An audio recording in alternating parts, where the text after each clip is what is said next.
An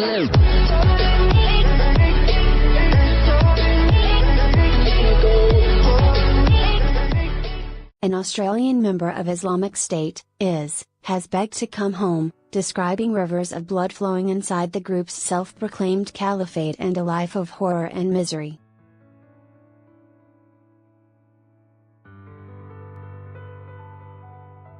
Mahir Absar Alam, who was born in Sydney and went to high school in Loxton in country South Australia, urged Muslims around the world not to believe ISIS propaganda and to stay in their home countries.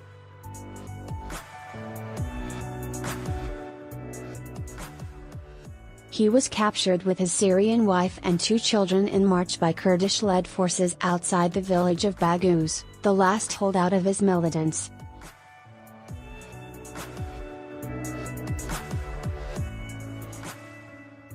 The 26-year-old former Swinburne University accounting student said he left Melbourne and went to Syria in July 2014, soon after ISIS leader proclaimed a new caliphate.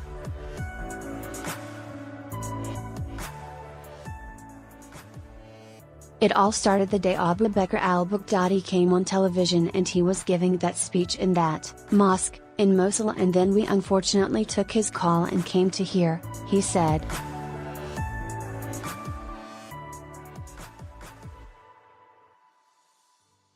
But his quest ended amid the fear and squalor of the caliphate's retreat. You try to run but you just can't, you look left and right and you don't see nothing but death, he said.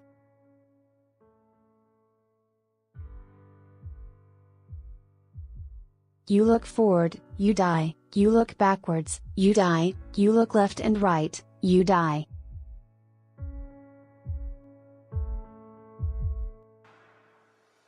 You're stuck. Accounting student among first foreign recruits when Alam went to Syria to join the group, IS had already conquered Mosul, Iraq's second biggest city.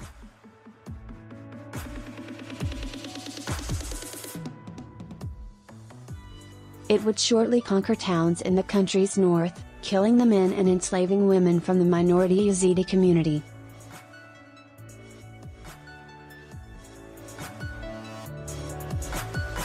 The group also began beheading Western journalists and aid workers soon after Alam's arrival, although he said he did not go to Iraq and had no role in ISIS' well-publicized atrocities.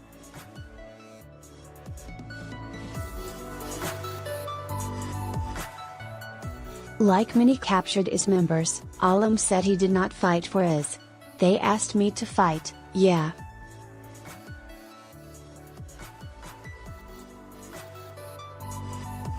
They normally force people to fight but I really pushed it, I couldn't fight, he said.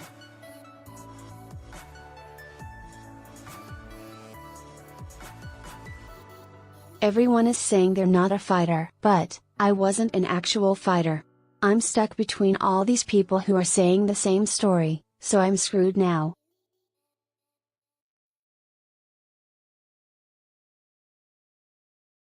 Alam said instead he worked as a nurse at his hospitals, sometimes alongside Australian Dr. Tariq Kumlay.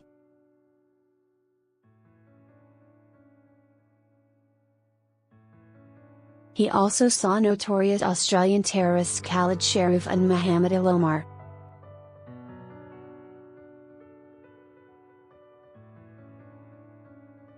Photo, Australian jihadist Khalid Sharif, date and location unknown. Supplied, I've seen Abu Zarqawi, which is Khalid Sharif, you see him and his kids in the hospital.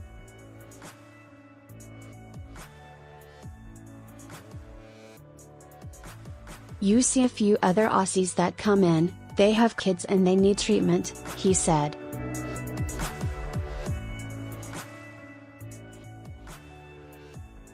Alam said he witnessed horrible cases in the hospitals and described the brutality of life under IS.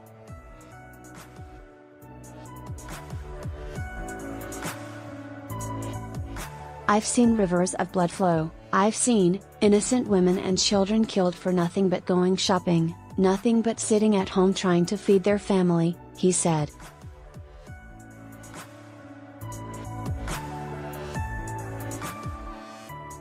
Can you imagine that? 1 minute you're sitting at home, the next minute you've lost a leg and an arm, you come out burned.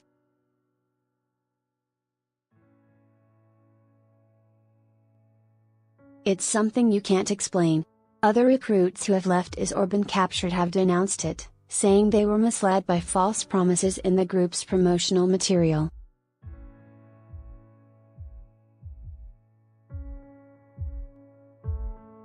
Alam had a similar message for any remaining supporters.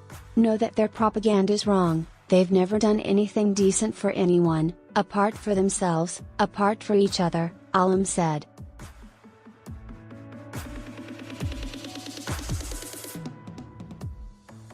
So I tell them stay at home, stay in your country. Video, we are waiting for ISIS too.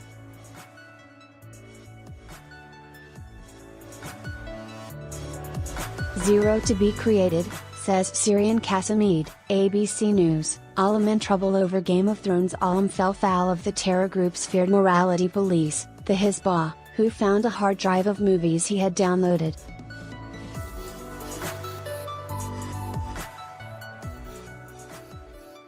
On a Friday I'd go watch a movie with my wife at home, chuck a movie on.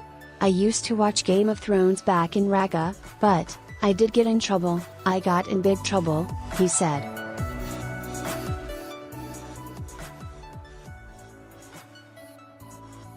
Read more about the decline of Islamic State, the fall of the caliphate. Australian jihadi bride who fled Islamic State wants to bring her kids home from Syrian refugee camp. Opinion: we need a war crimes tribunal into the atrocities of Islamic State. Thousands flee the Islamic State's last stronghold, some vowing the caliphate will return. Alam said he was imprisoned for trying to escape IS after he was caught trying to pass a checkpoint by his security services.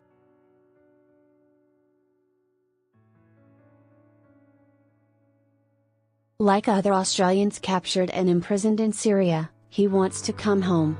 I'm willing to face punishment, he said.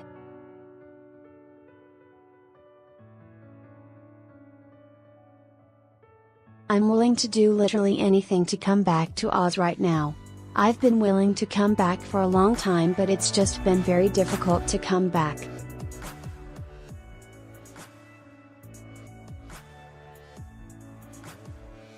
He denied he would be a danger to Australians if he returned.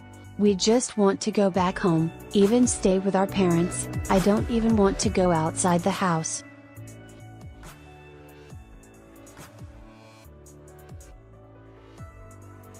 Even if they take me to Antarctica to live there, I just want to be as far away from here as possible.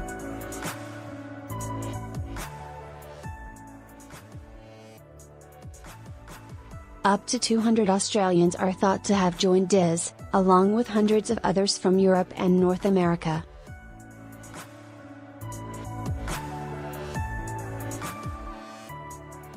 The Kurdish-led fighters that are holding these men and women, and their children, want Western governments to take their citizens back.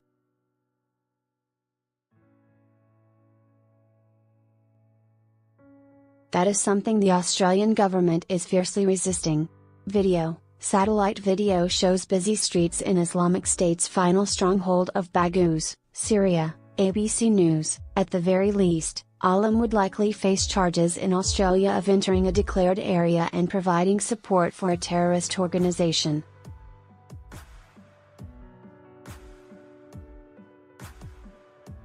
But prison in Australia would still be better than the other options for foreign members of IS.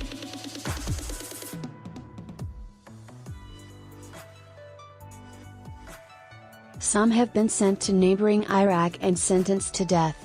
Contract Eric Tlazik,